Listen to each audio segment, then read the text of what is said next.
Mackenzie. Lemar. Oscar Watch 2025. Dun, dun, dun, dun. How you doing on your Oscar watch through of trying to watch all 50 of these fucking movies? And then my second question is, any films that you've watched in the last couple of weeks that we're not covering this month but are Oscar nominated and you highly recommend? Okay, so I'm okay. I'm only lightly cracking. Like I haven't fully cracked yet, so we're doing great. Quick recap, I started having seen 12. I have now seen 21. Okay, So you've been working. steadily progressing. I am seeing one after we finish up today, and I am seeing another one tomorrow, and then I will be in Vegas for work, so I will not be watching movies for several days, and then I got to come back and I got to cram. And as you know, my birthday's coming up, so I don't know. We'll figure that out. I was But gonna say it's worth noting that we're recording this in early February, so you're not as yeah. behind as it might sound to the listeners when they hear this in a couple weeks, but Yeah, I think I'm pretty well ahead. If I can see there's several things like the things that I haven't seen yet are all streamable. okay.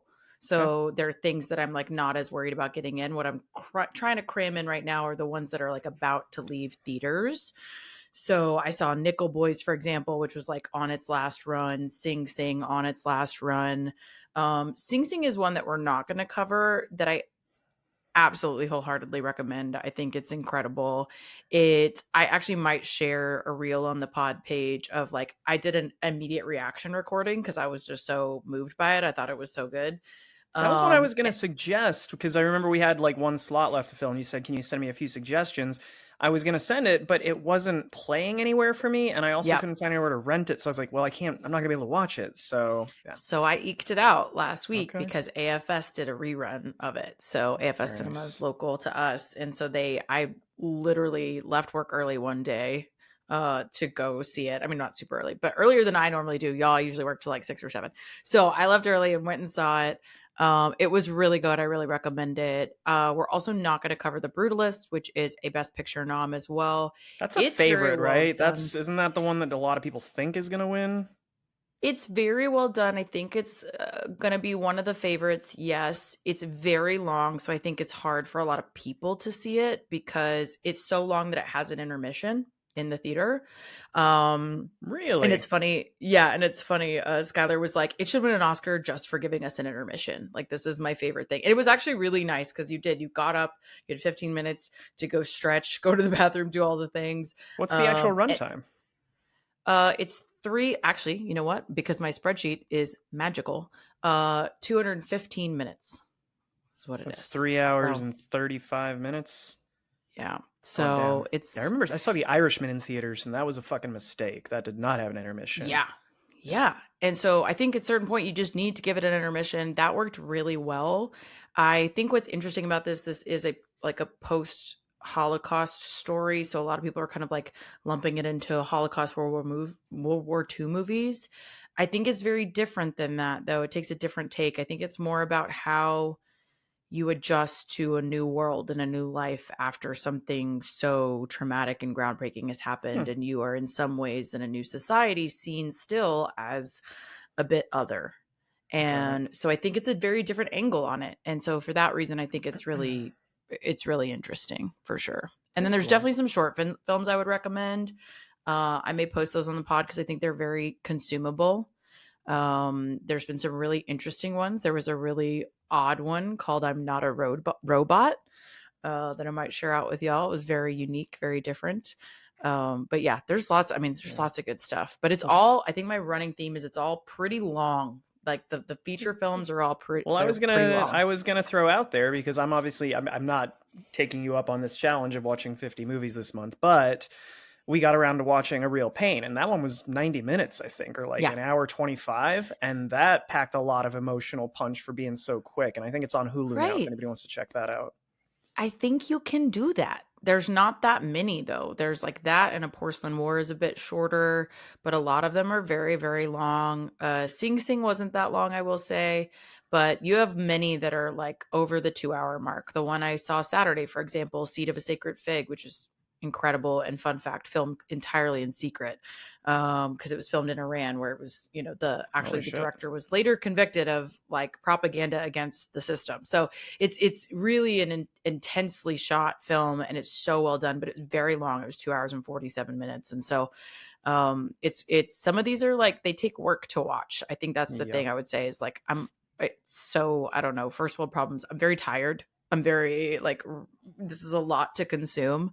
But the films are really interesting. And I love short films for that reason. If you need a breather, like pop in a short film, and there's some good ones. I like when the Draft House does the screenings for all the shorts, where you get to go see all the animated ones in a row, and it ends up taking you 2 hours, but you get 6 little stories or whatever. It's cool. Yeah, I sometimes do that. So I'm so hardcore about the time that I need to watch these movies that I have figured out the order of the shorts as they are screened inside the short showing. And I will go watch that one and like leave at the time where I'm like, I've already seen these. Okay. Because there's a bunch that you can stream, but then there's usually 1 or 2 that you can't track down in time, and you've got to go see that short showing. And I'm like, I'm not going to rewatch all of them. I've already seen them. So like, for example, there's only 3 shorts I haven't tracked down right now. So I will be going into those respective theaters and leaving when I have seen all the ones that I need to see. You've got it down to a science, so that's cool. All right. It's a science. Well, thank you for the update on Oscar Watch 2025. Dun, dun, dun. I love your like built-in sound effect. I need to come up with a consistent theme song. I think it changed from the beginning to the end of the segment. But it's an annual thing now, we got to do it. Got to invest.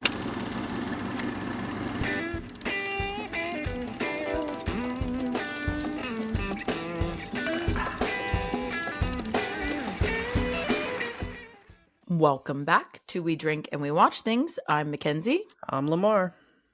And we are continuing Oscars month. I'm fine. I'm not tired at all. This one's about Flow. This is Best Animated Feature nom, Best International Feature nom, actually from Latvia. So this is an interesting one. It's another quick one too. I liked how short this one was. Just a quick little Friday night watch for us. Yeah, enjoyable. Yeah, it's interesting that it feels quick because there's no dialogue. So we'll get into all that. I think we teased that, last week when I said it is very different from a lot of contemporary animated films. It does a lot of cool things. It does. And it already won it's won several awards, but it already won the Golden Globe, if you didn't already know, for Best Animated Film. So, and I think it's only the 3rd animated film ever to get nominated for Best International Film as well. So not common that's like what's submitted, in that category. So that's kind of a fun little were the other 2 the other Garfield movies? Yes, all that spaghetti, that gets them every time. It was 4 in Garfield. There was the one where you had a kitty and parrot. What was that movie called? I don't actually watch the Garfield movies. I was old school and I read the comics. Like I read the actual comics. Oh, you're like a Garfield stan over here. Like... Y'all, okay, I read, as we've established. No, I'm just kidding. Well, so we're gonna get into it. All the interesting things that this one does that is so different, like for an animated film. But what are we drinking? So we are drinking a delicious concoction with a lot going on in it today, as always, created by at Craft World. This is 2 ounces of spiced rum, 0.75 ounces of lime juice, 0.75 ounces of hot honey simple syrup. You can make that yourself. It's basically just water, honey, and throw some pepper flakes in there. I actually used a little bit of sriracha just because I had it sitting around. So I was like, let me throw a little extra kick in here. Fancy. Yeah. And then 1 ounce, which seemed like a lot for Skylar's. I think he's taking care of me with the sugar on this one. I was going to say, he's making them sweeter for you for sure. So I was surprised by the 1 full ounce of strawberry puree. But yeah, you just shake that up, strain it over a rock, and we're calling this the Force of Nature. Right? Yeah. I'll put a mark here. I think it's called the Force of Nature. It is. You did it. You did it. Cool. So cheers. Cheers. It is very sweet. Okay, you can't really see it on camera, y'all, but I'll try to post a picture. But so you put it on a big rock is the other tip, is put it on a big rock. And this is a nature-based film, if you couldn't tell. A lot of animals. So my big rock is a coiled snake. Where do you get these ice cube molds? That's incredible. I can't divulge my secrets. Just kidding. I'll send you the link. Thank you. It's no, I find the weirdest ice molds. I don't know. It's like it's my favorite part. I'm like, I gotta pick. I almost put like a regular cube in there, and I was like, whoa, whoa, whoa, whoa, whoa. I have one that is perfect for this. So yeah, it's I got a little snake in my drink. So it's fun. Cool. Yeah, it's tasty. I think the sriracha might have been a mistake, and that's on me. But I'm getting like the sweet up front and then all the spicy on the back end. I feel like it should be I was flip gonna say flop. that does feel like a sriracha thing, like it would get spicy on the back end. Yeah, We had the like actual Mike's hot honey, so he made like a nice. simple out of that. And it's really good. If you haven't had a Mike's hot honey, it's delicious. But he did add the simple to it. So yeah, it was really good. I like it. It's definitely a little bit, I think your sriracha definitely gives you a different feeling. Cause for me, it's mostly very sweet. Okay. But yeah, it's really good. All right, homies, we're talking about Flow 2024. We're going to give you some quick spoiler-free nuggets, and then we'll get into it. This is 7.9 out of 10 on IMDb, 97% from critics, which is like maybe one of the best that we've had, and 99% from audiences. So like universal acclaim for sure. Very And I well think done. this will end up being for a specific age group. I feel like more. I hope that there are lots of kids out there actually watching this one because, like we said, no dialogue. It's a fairly simple plot. I think there are some probably complex plot points later in the film that we'll get to where it's like, well, what does this mean? But for the Mm-hmm. most part, this is just an incredible children's movie. I think adults will still enjoy it, but you need to watch this from the perspective of a child because I was talking to folks last night about it. I was like, this is what you remember Milo and Otis? Yes, I This is do. what Milo and Otis should have been.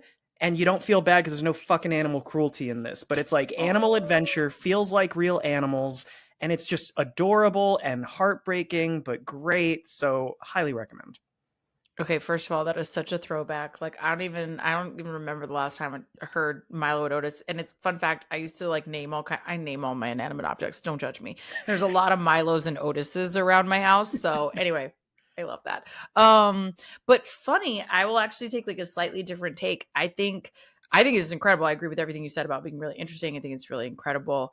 Um, I think it could potentially have a very different message for adults. I think if you watch it as an Mm-hmm. adult, it can have a very different message, and you can read it a number of ways. I think you can read it like allegorically. You can read it as like a commentary on humanity, even though there are very few allusions to that throughout because we are focusing on animals. But yeah, I think there's a number of ways to watch this, is what I would say, and they're all really interesting. Yeah, So turns out when there's no dialogue in your movie, people can you interpret can just things. So do yeah, so just many things where with does it. your mind take you? Yeah. I love it. Yeah. All right. So, some quick facts. Again, these are Latvian filmmakers. So, I apologize for the second week in a row for butchering pronunciations. I did look them up. We're going to see if it holds up at all. The director, cinematographer, composer, editor, and producer of this film is Giants Zibaldoris. Nailed And it. I hope I did. I practiced so hard. Anyway, he's done a bunch of stuff, all animated to date. Away is what he's probably most well known for, that some people have seen. That is a feature length animated film as well. That we'll get into kind of how he's done these films, but he did do that one a little bit differently. But he is very adept at this. He also did Oasis and Followers and the short film Aqua, which actually served as like the framework a bit of this one. It's a similar shorter story around a cat getting over its fear of the ocean. So slightly different, but interesting. Like we said, he wrote it as well. So wrote the concept, the story, and then had a couple other people who also were contributing writers, Matisse Kaza and Ron Diens. Those both of them haven't done a lot that most people would know. It's like Latvian work. One is Neon Spring. The other one was like mostly shorts. And another one I thought was funny that they did was Acoustic Kitty. And I was like, there's a theme here. We're just doing cat movies, is what I've learned. I was gonna say when I looked at this and I saw there were 3 writers credit, I went, "What did they write exactly?" I What did imagine they the write? script was like 3 pages long of just the animals get on a boat. This happens. This not to devalue what they're doing, but it's like no dialogue, so it's just kind of like describing all the things that are going to happen on. So I don't imagine the script was very long. I was gonna say, I think it was just a very descriptive, heavy screenplay. Yeah, It was a very lot of like there is storyboarding. there is a lot of storyboarding. There is a lot. I mean, despite what it sounds like, there is a lot happening. Yeah. So yeah, I think that's why they just must have contributed to the story. So, quick plot summary. Oh, let me clarify. There's no cast. We're skipping right over that. There's no cast here. I wrote And down the cast. I wrote we have a cat with trust issues, an indifferent capybara, a hoarding lemur, an honorable bird, and then how should I put this? A very simple dog. Aw, he's a cutie Yeah. patootie. Yeah, that's a good summary. We've got some good characters here. We just don't have Yes. actors that are playing them, is what we will say. But yeah, quick plot summary. Cat is a solitary animal, but as its home is devastated by a great flood, he finds refuge on a boat populated by various species and will have to team up with them despite their differences. So I think that's really simple to the point summary that it's accurate, but it's a lot more happens than that. Like Is so there much were I happens. had the thought, I think about 15 or 20 minutes in of I originally was skeptical and I was having this thought of I kind of wish this was a short film because I didn't think it could sustain itself for an hour and a half of this being the storyline. And it proved me completely wrong because it develops and you see all these different dynamics between all the characters in it. I also love that they act like animals, which I think was intentional on the part of the director. Yeah. They didn't want to do, the traditional Disney Pixar, not to critique those, but where they're like, the animals are basically humans, we're going to They're have them talk, personifying or they're going animals. to Yeah, they're not. Yeah. these are animals that are behaving for the most part like animals. Like it's a silly situation, it's over the top, but you can buy that this is how a dog and a cat and a bird and a capybara would get along if they were on a boat. It feels, as natural as any other, I guess, animated picture with animals. I think the only difference being that it feels like they are a touch more sentient even Yes. than the average animal. But it, again, to your point, all makes sense. It all makes sense, and it feels realistic that this in this under these circumstances that this could happen. So Yeah. They yeah. took it from like a one, like from a 1 to 10 scale, they take them to like a three of how Hmm. sentient and like not human they are, but giving them like these distinct personalities and quirks and whatnot. But they don't do what most animators do and take them all the way up to a 10, where they're basically just people. Which, if anybody's ever had a fur baby, they got their own personalities, so it totally checks out. You're like these, like you said, the hoarding lemur. Like I thought that was one of the funnier ones. Like they have their own little, facets, their personality, and I think it's cool how it comes through. So it's hard to be spoiler free with this one, is what I would say, because it's really unique. But I will say a couple quick production things. This is again is a Latvian film. It had a budget of 3.5 million euros, which is like a little over $3.6 million, Can you and it put that in made perspective real quick of $3 million budget? So guys, for the record, Moana 2, $150 million budget. Inside Out yeah. 2, $200 million budget. Now you can say that a lot of that is probably cast, right? Like you're having to pay stars to do voice acting, which you don't have in this. But the fact that this was a $3 million budget and is now winning all these awards and nominated is just so fucking impressive. It is impressive. And I think it comes to a couple of things. One, yeah, you don't have cast to deal with. Two, this one guy did like 40% of the work. And three, this animation is completed using a free open source software called Blender.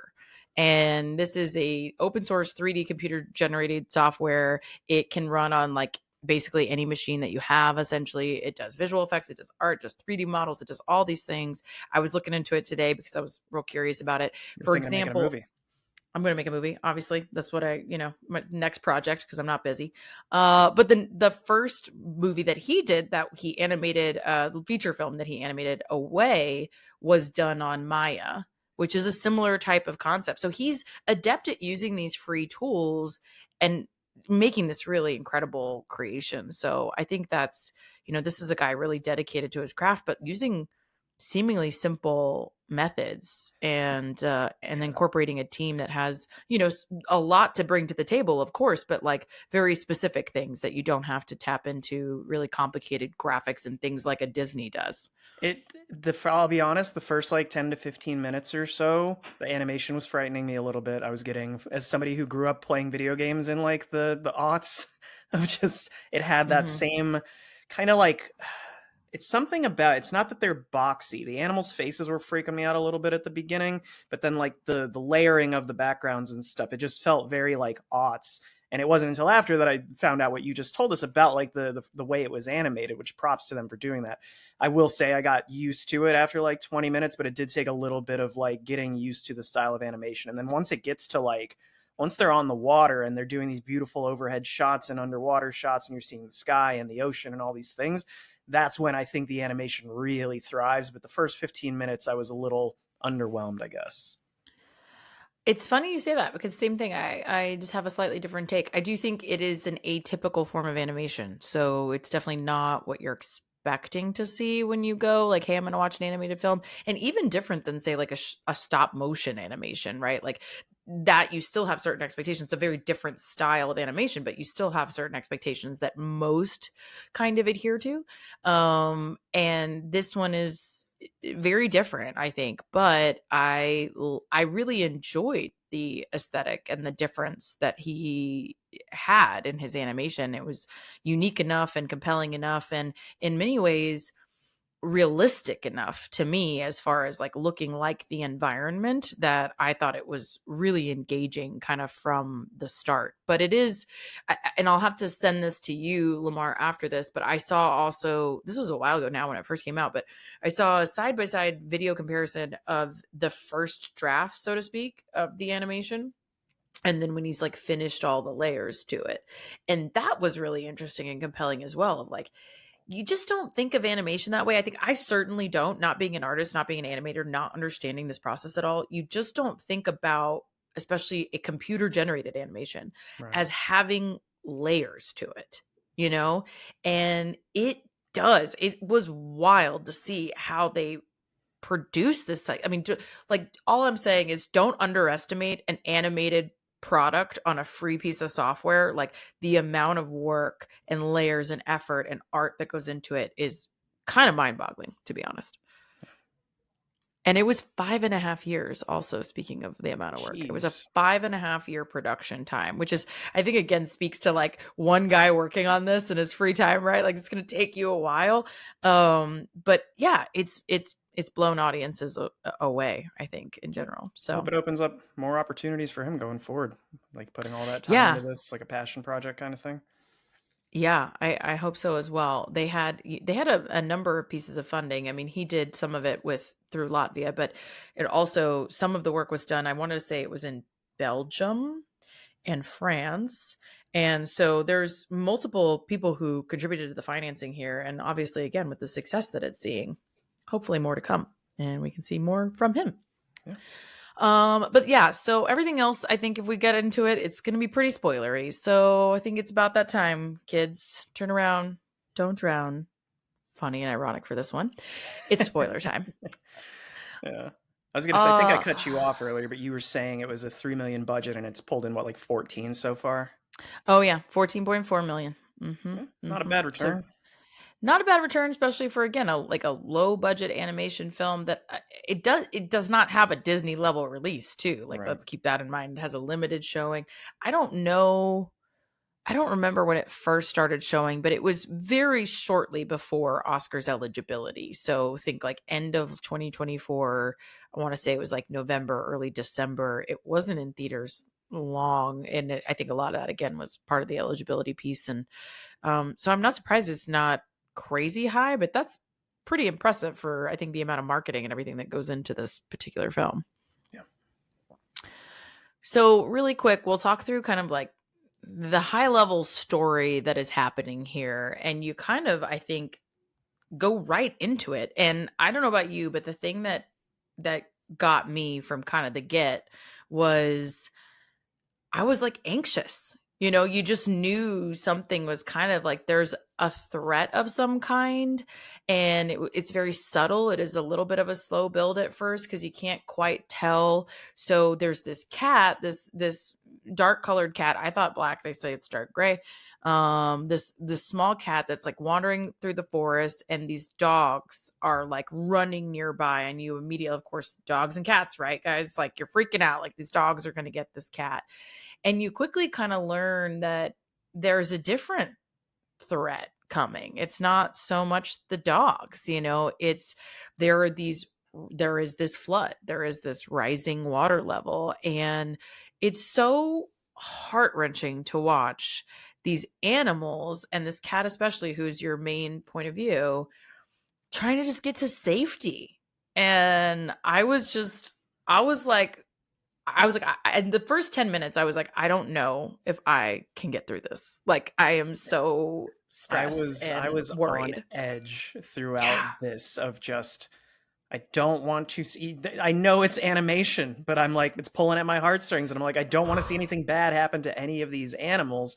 And yeah, like you said, it ratchets right up into it. I kind of like that we just kick straight off. The water starts rising, and we see these different dynamics sort of start to come out between the cat and I'm just going to call him the dog. He's the main dog.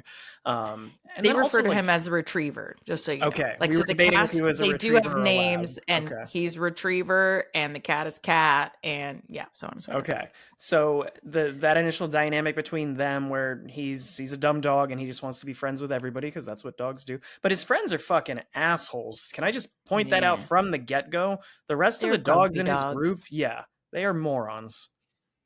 They're stirring the pot.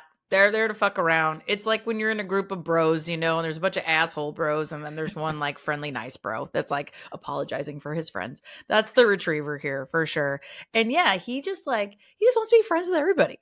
He's just very like, why we gotta be mean? You know, he's very sweet and simple, and he just wants everybody to be friends. And I loved him immediately because obviously.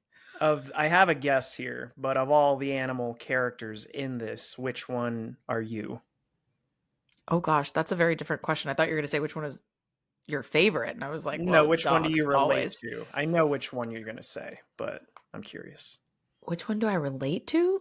I Yeah. actually haven't thought about it that way at all. Which one is Mackenzie? Um, I mean, probably the bird who's like Really? trying to steer everything. I don't know. That's just the first thing that Okay. popped into my head because he's like, "Hey, I got this. Let me handle it." You know, like let me I see steer us that. and Sort of get us to like safety. goal-oriented, driven, competitive. I could see that. Okay. I feel like he was kind of like, "Hey, I know what to do here. If you know, like if you mess it up, we're not going to make it." You know, I feel like he was kind of a little Hmm. bit like that. But honestly, I don't know. Which one did you think? I thought you would go cat, honestly. I feel like you were Yeah, a cat in human forms at times, but I mean, it's funny you say that because I don't feel like I relate to cats very much. So that's probably like my mental block there. But yeah, I do have probably a lot in common with cats. I especially like this cat. Like he's very sweet, but also like smart. You know, you see him. Unlike the dog, he's very much a foil to the dog, right? And so he's or she. You don't really tell. I think it's with just dark colored. So I don't know. I guess I went with he. But it's just like he goes after, you know, safety. He's cautious. He's assessing of situations. You know, it's like he doesn't just jump on the first, you know, option, right? He's like, let me evade and get somewhere that is maybe that makes the most sense. But he does kind of like panic a few times. And I guess I just don't really identify with that more than anything. Who that's do you fair. relate to? I mean, the lemur seems to be the obvious choice, right? It's right there in the name. And I I know. I was like, do are we going to go for the low hanging fruit of the lemur? Do you hoard a obviously. lot of things? Do you So I hoard a am. lot I of will shiny say things? I am. I'm very protective of my belongings. I had two younger siblings that would always like borrow my Oh. stuff, and then it would turn out broken. So I've always been super So you're like, protective boy, of do my I shit. get that. The Yeah, mirror. You were like, yeah. Of motherfucker. Of course they came in and they broke it, assholes. course So they did yeah, it. yeah. I would probably say the lemur. I think everybody wants to be the capybara, but no one's that chill. That dude is so cool as a Nobody is that cucumber. chill. I Yeah. would never pretend to be the capybara. Is the capybara the cutest? Most adorable? Maybe. Definitely a contender. Very cute, very adorable. His voice was like, so they did all, I think important to note, all the animal sounds are real animal sounds. And the capybara sounds are real animal sounds as well. But fun fact, the production sent a guy to tickle a capybara, which is the only time that That's they the make best sounds, job. which Yeah. is the best fucking job in the world, right? I was like, how did I not get this job? I want this job. And so they were like, well, they're very quiet. Generally speaking, capybaras are pretty quiet, which is true. I weirdly am obsessed with capybaras. So I was like, yeah, checks out. So they tickle him and they thought it was like adorable that they get tickled, but his voice was like so shrill It was kind of obnoxious that they were like, it wasn't the right sound or tone for the movie. So instead they used a baby camel. Do you think that the casting crew had to break the news to that capybara that he didn't get the job, or do you think his agent told him like, "Hey man, sorry, it's I not a think they good just fit"? protected him. I think they made him feel like that's how you sound, you know? Don't worry, honey. You sound great. You As know long what I as mean? he's I don't happy, think he yeah. knows. I think we just protect him from that information for sure.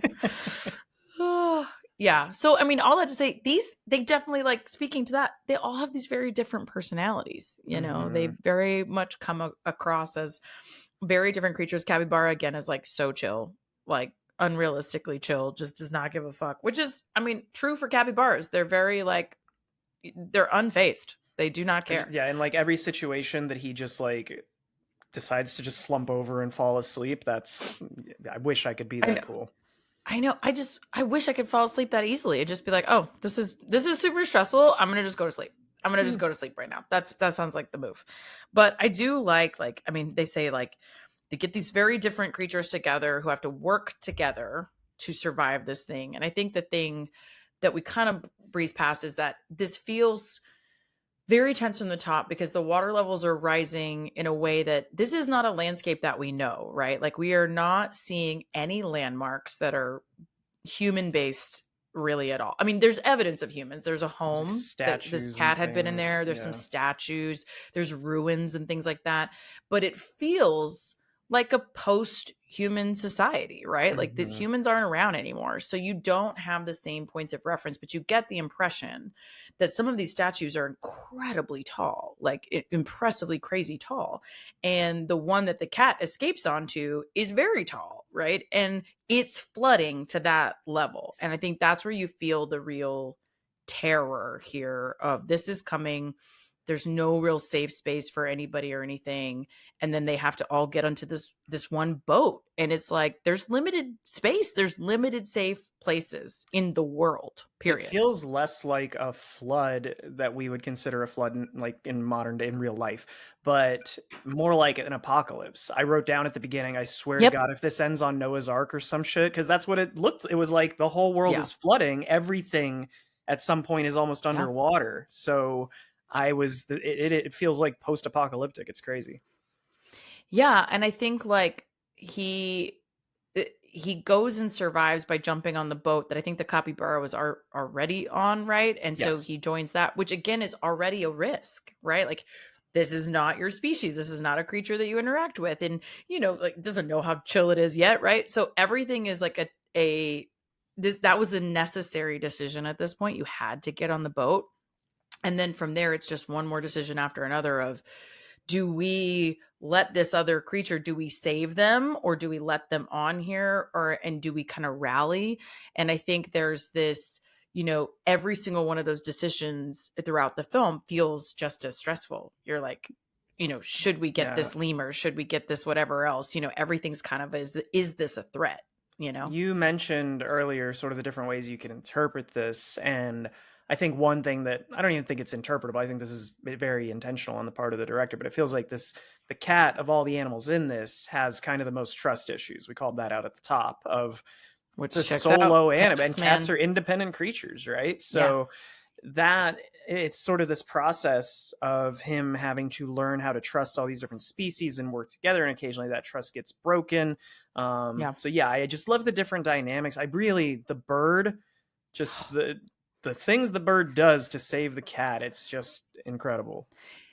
I love this bird, this secretary bird. And like I said a minute ago, he feels like and I think it's by virtue of his perspective, which I think is cool, right? I think they're trying to show that this bird is able to better assess everything, right? They just have a different view. They're so high up. They can see, they hunt fish that are in the water, right? So they clearly have a capability to see through the water. They can see the treetops, the statues, the levels of the flood, what is high ground or safe ground, and where is grass and where is water, blah blah blah. They just have a better perspective. And so I think it's interesting that there's this innate empathy between this bird who has this point of view, this, in theory, the most comprehensive point of view, and these land animals, for lack of a better term, all of them, just of like, they don't have the same safety and ability to escape that we as birds do. Like, and they are not threats to us. And that was such an interesting scene with all those birds coming for these other animals. And the one in particular who seems to be like kind of the head of everything. And actually, I think it's a he. I think it's implied that that's like a patriarchal dude and this is like the matriarchal. So actually, she is trying to save this community, is kind of how I read it at the time, at least. And she steps in front of the cat and tries to save, like, don't go, what is this cat doing to you? He's just trying to survive, right? And this group of birds is not, other than her, other than this one, is not seeing it from their point of view at all, from the point of view of these animals aren't really coming for you, they're just trying to survive. Yeah, I think of all the moments in the and it is very emotional, so it is a valuable moment, but I think of all the moments in the film where we talk about they're behaving how animals behave, the one that stands out is like, oh, that's kind of out there, is when the bird intentionally breaks the other bird's wings so that it can't, like, that feels like That a one, yeah. mob hit or some shit. So Yeah. not to say that it takes away from the film, but I'll call that out since I gave it a compliment at the top. If that feels story driven, it's necessary to get the bird as part of the team because now she can't fly. So, but yeah, And I good. I agree with that. I think that's true. I think it's one of the things that sets that bird apart. But also, I would say she has already at this point, I think, saved him from the water once, which Yeah. also feels like something where you're like, would she? Would she do that? Because he goes underwater and he starts to kind of sink a little bit, and he's overwhelmed. She saves him, um and I think that's great. But and it's very heartwarming, and you're like, whew, it's like a breath of relief. But to your point, the wing thing and that thing, does that feel like something in nature would happen? Probably not, you know? No. And it's what's interesting about what you just said is that throughout this, I think we as humans watch this and we assume it's going to become like every man for themselves, and like the birds don't really care because they can survive, they'll fly, whatever. But it never, there's no real animal fighting in this. Like the dogs are behaving like dumb dogs do, but it's not as though any of the animals are trying to fuck each other over. It never becomes sort of like Lord of the Flies or anything like that. You mentioned the bird helping them out before the broken wing Yeah. thing even happens. Even the sea monster, which is incredible, like when that thing first popped out of the water, I went, oh shit, Yeah. like that was my first OMG moment of this. But even the sea monster helps the cat survive at one point, intentional or not. But it seems like all the animals are kind of collaborating, whether they know it or not, to get through this apocalyptic event. And they refer to that as the whale, by the way. So like they think of that as the Interesting. whale. And I agree, because like the whale saves him earlier. So there's a lot of interspecies rescuing happening here in a way that you're like, that wouldn't, doesn't feel like it would necessarily happen. They're also different. They come from different environments, literally, of how would you even think to save this cat, because you don't know what saves it, right? You Right. don't know what its environment is. You're a whale, this is a cat. You have fundamentally different environments. So I thought that was really interesting, but I think it spoke to the relationships that were being built and where you were going to invest in these particular characters. And I agree, the birds felt like a mob a little bit. And there's no violence, but there's implied violence, right? There's an implied threat there, I should say, of like they're ready to, get rid of this cat potentially because they don't understand what threat it poses and things like that. But one of the other things I love there is like the protectiveness of multiple creatures. Like the dog wants to protect the cat, again, something that you wouldn't expect from your average dog, right? The dog wants to protect the cat begrudgingly wants to look out for the dog a little bit and look out for the other creatures a little bit. They save the lemur, but the cat is really scared to save the lemur, you can tell. And the lemur doesn't want to leave their things. The cat just wants to survive.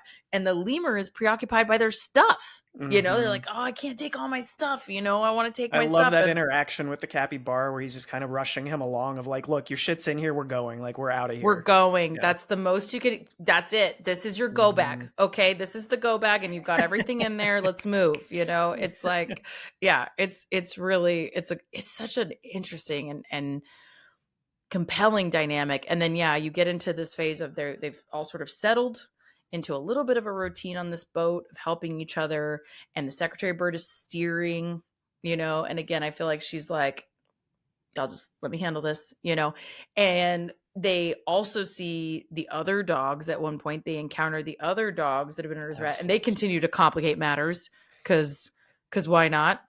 Yeah. And but I also, then you get to this point where the rudder breaks, and so you lose your ability to control where you're going and where you're going to end up. Yeah. And I thought that was a really interesting and challenging shift in the story as well. I was trying to remember, was it letting the other dogs onto the boat that finally got the bird to be like, fuck this? And it's like, I'm not steering, you guys want, like, I know what I'm doing, but if you guys want to overrule me, then here, and just lets the capybara steer the rest of the time.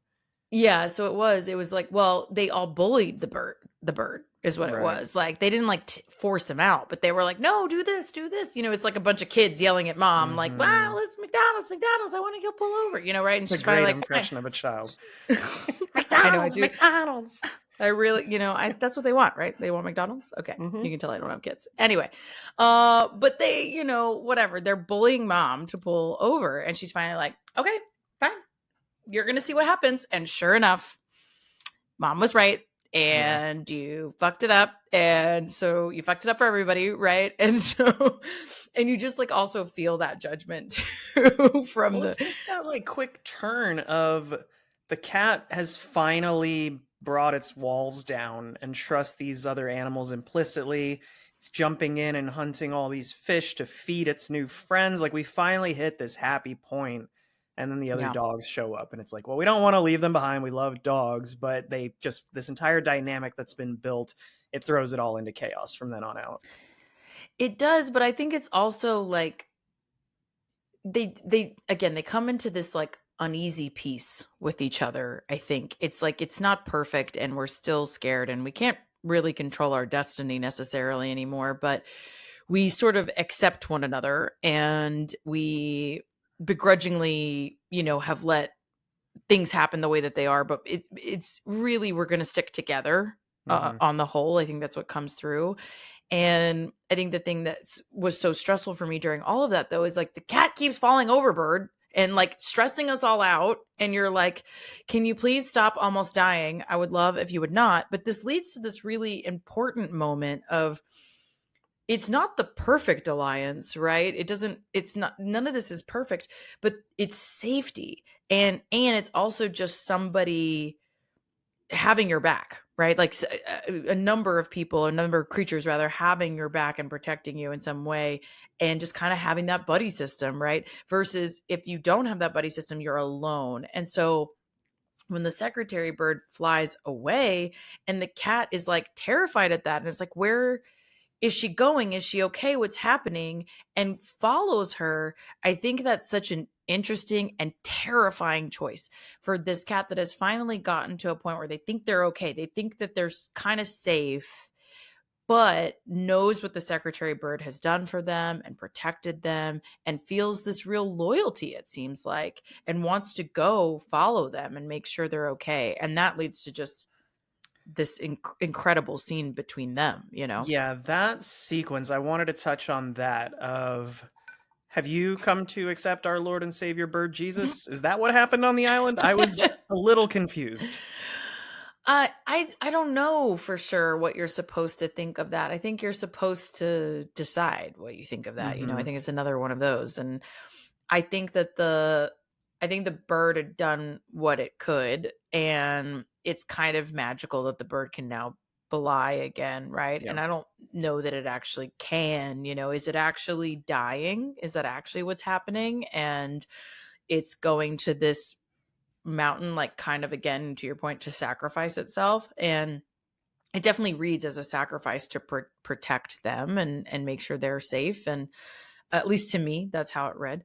And the cat, I think, sees that for what it is, and is like, but is also devastated. Like, I think that's kind of their first real friend, Yeah. because the birds saved them the first time. And so they're like, you're the one looking out for me. You're the one saving me. Like, don't leave me. And it's actually, saving them again, I think is the implication there.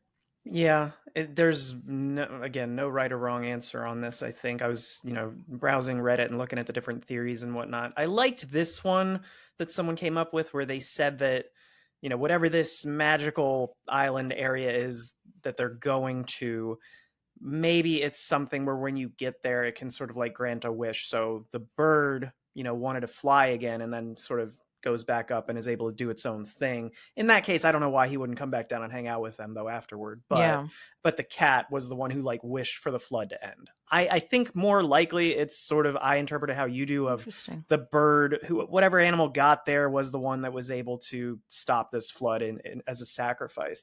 And somebody also pointed out that at the beginning of the film, apparently there's like a rowboat or something in a tree, so it's implying that this flood has happened before. Right. So I think that that's interesting. Of like, you can read so much into what the like how this all works, like what are the rules of the universe, but it's intentionally strange. I think the implication is that the water levels rise and fall, and Mm-hmm. and almost unpredictably, because a number of things happen to imply that: the boat in the tree, like you said, it coming back down, like you said, and the cat does, like, they float on this little glass thing and they're trying to get back to their friends and to the boat, but then the water level is dropping suddenly, rapidly, Mm-hmm. really, and that part seems, maybe how quickly it's happening feels unexpected, and maybe that's why it feels like this is a sacrifice, and that it saved them, so to speak. But as the water levels lower, it, like it happens in real life, reveals a bunch of other things, right? It reveals where, a whale, for example, is, beached essentially, or in this case, like forested, right? They're in the middle of this forest and they have been basically stranded. And what I think is the really resonant takeaway for me for that is that they're all like, she's immediately concerned, or they're immediately concerned with the whale, of like, oh no, it didn't get back to the water. It's not safe. It's not okay in its environment. And there's almost this innate awareness, and you see that again earlier with when they save the cat, of like, what does this creature need? I don't live in its same Mm-hmm. environment, but I know it's not where it's supposed to be, and how do I help it? How do I save it?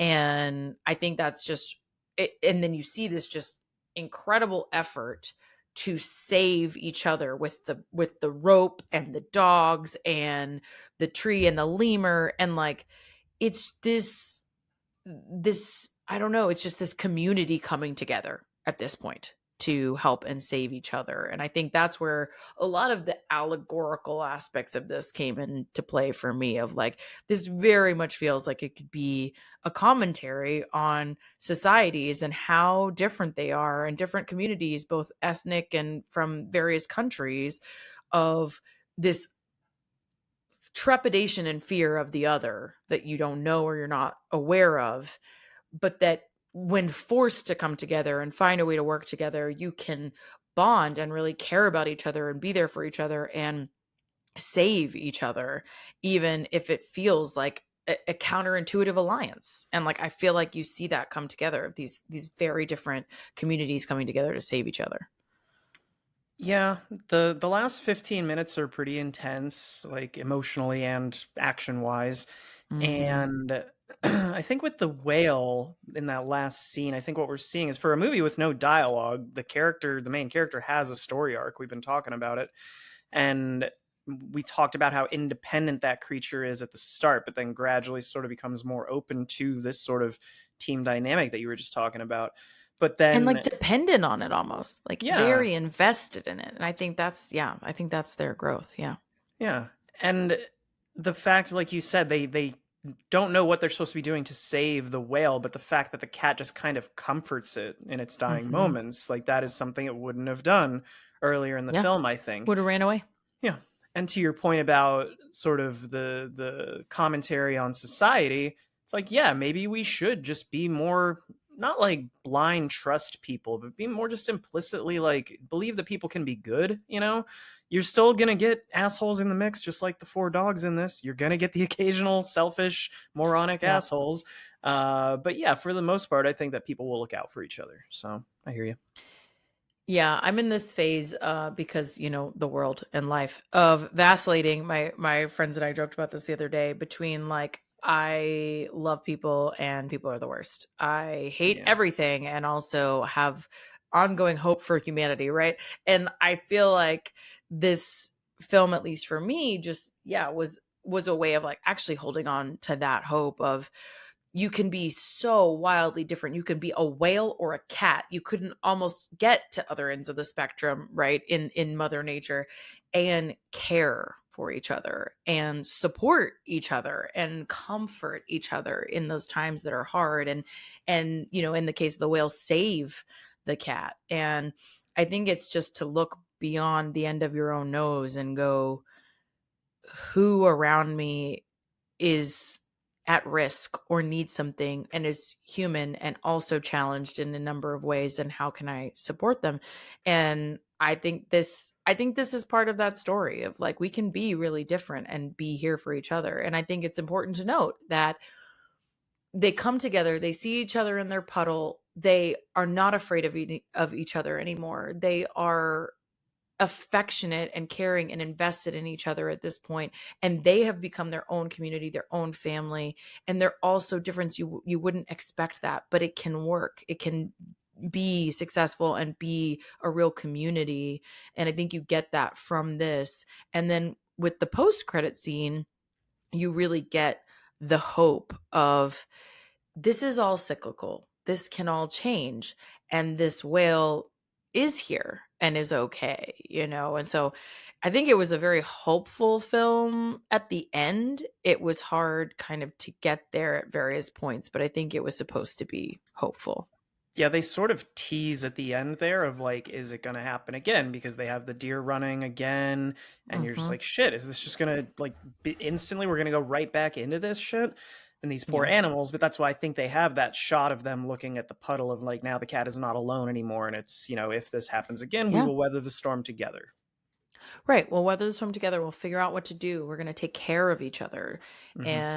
And they do. And then, and you see the whale is okay. And I think that's just such an iconic moment at the end of this film of like, when you think something is the end, it's maybe not the end. Hold on a Time's a little flat circle, longer. baby. To Right. quote Matthew Time's a flat circle. McConaughey, True Detective. It's not the end necessarily. And you can, if you hang on, there's, maybe better things ahead, and that will look different for different people, and that's also okay. And you can still care about each other and still take care of each other. So all that to say, like, I think the story is really thought provoking and different and unique. But beyond that, the animation is really beautiful, like I said. But we have to like talk about the way that it is shot, for lack of a better word. Like it feels like several long shots. There are several moments that feel like it's almost a single shot, right? Like when we think about like the 1917s of the world that did these single shot takes that are just so long and they go on forever. There's so many of those in here, and it's not fully a single shot, but it emulates these really long shot takes and the way that it was animated. And I think that would be that's very unique, I think, to film in general, but even in animation, I feel like it's not even noticeable in an animation in some cases. And in this, I was like, wow, this feels like a really long sequential shot. The ones, And yeah, when they're in all the action in the boat, because obviously you have to sort of animate it at eye level for the animals, so you're just kind of in there Mhm. with them. But yeah, all those interactions where you're watching them walk around and sort of engage with each other and who's doing what, and there's silly stuff happening. I think those really long interactions within the boat are really cool to watch. And the environment, as they're running through the Hmm. environment or they're going across an ocean or whatever it is, like there's just these long shots of you're following and there's no breaks. And so it's really interesting. But then also interesting is I think the sounds, what you're hearing throughout, it feels so authentically like nature. It just feels like you're hearing nature, but you're not hearing maybe everything. And he was interviewed and asked about this. The sound designer is the one who did all the animal sounds and helped complement the music that actually, again, the director, writer, composer, all the things had written for the film. And he did like 7 hours worth of music and they only used like 50 minutes of it. And the sound designer was saying like it was really trying to emulate Jacques Tati, as a French filmmaker, actually started as a mime, was a filmmaker and actor. And his approach in film was sounds to create emotion. You are hearing the sounds that will give you a reaction, an emotional reaction, and not just every single sound. And so I think it feels like the things that you're hearing in nature are intentional. The things that you're hearing in this feel carefully selected, you know? Yeah, for a film, again, what it accomplishes with no dialogue, you're never bored during this. The No. sound, the music, everything works together to sort of keep it compelling for the 80 or 90-minute runtime. So, yeah. Mhm. Yeah, I think you're not just not bored, you're anxious, and it's Yeah. crazy that something that has no dialogue can create such suspense, and heightened emotion.